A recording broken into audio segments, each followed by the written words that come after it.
Dennis, when you ask the question about business, what do the people you're surveying mean when they say business? Is it everybody? Is it a small group of companies? Is it an industry? What do they mean by business? Well, it's a good question, Indra. But I would say, in the broadest sense, they're talking about business in general. It starts with, what were the causes of the financial crisis? Who's responsible for that? It goes to the issue of CEO compensation, the disparity of pay between workers and executives within an organization. So it's a very broad issue, but the lack of confidence in business today, the lack of trust in business today is of real concern. Yeah, so Maria, to your question, I think today businesses are really the only functioning entities around the world.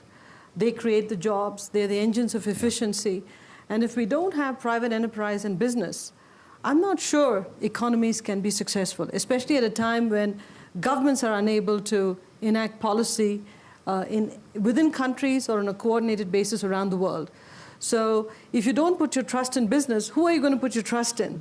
I mean, NGOs, everybody trusts enormously, but NGOs don't create jobs. Okay, NGOs raise issues, which are all warranted, but they raise issues. Private enterprise creates the jobs. So I think it's high time we sat down and asked ourselves, what is business? If it's a small group of industries that created the financial crisis, let's isolate them, because 90% of business is still doing things the right way.